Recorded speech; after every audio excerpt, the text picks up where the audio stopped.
Good afternoon. My name is Herman Lee. I'm a Committee 100 members and also the treasurer of Committee 100. I just want to pick up where Dominic left off a few minutes ago. I do sit on the board of East West Bank. Believe me, it is kind of boring.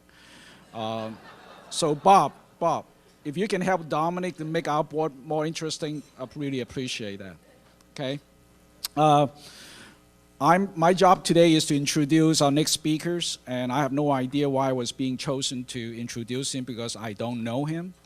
But I guess it's a kind of conspiracy from the executive committee of Committee 100 that I think is part of my continued education to be a financial expert since I'm the treasurer.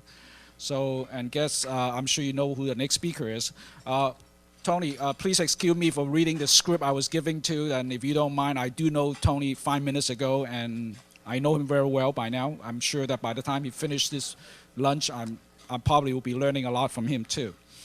So our next speaker is Tony Buzzelli, joined us from Deloitte. He's currently served as the vice chairman and regional managing partners, for the Pacific Southwest, and during his 37 years with Deloitte, Tony has held a number of positions, including serving as a national manager partner for U.S. region and also a member of Deloitte's board of directors, executive committee, and also the operating committee.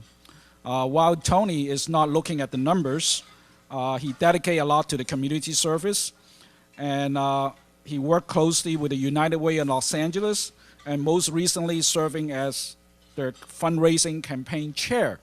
So watch out, I'm sure Tony will call each one of you very soon. And he's the chairman of the board at the Southern California Leadership Network. Tony is also a board member of the Los Angeles Music Center, the LA Chamber of Commerce, and the World Affairs Council, among many, many others. So here to talk about the importance of community services, it's my pleasure to introduce Tony Buzzelli from Deloitte. Tony.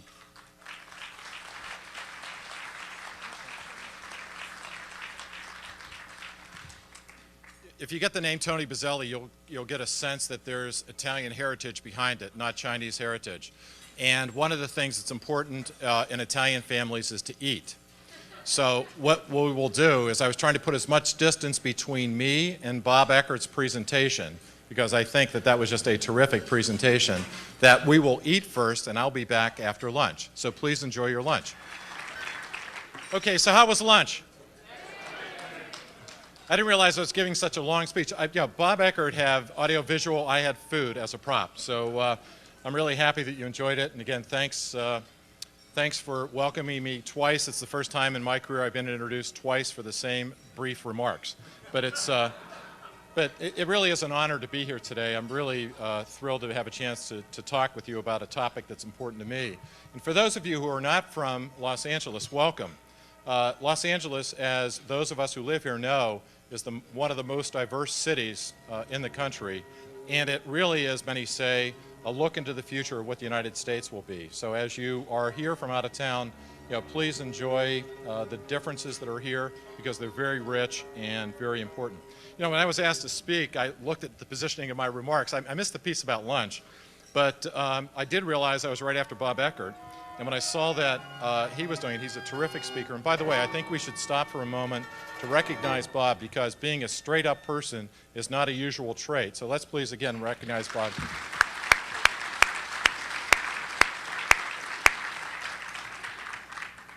And again, initially, when I was given almost an hour to speak, I didn't realize that 53 minutes of it was devoted to food.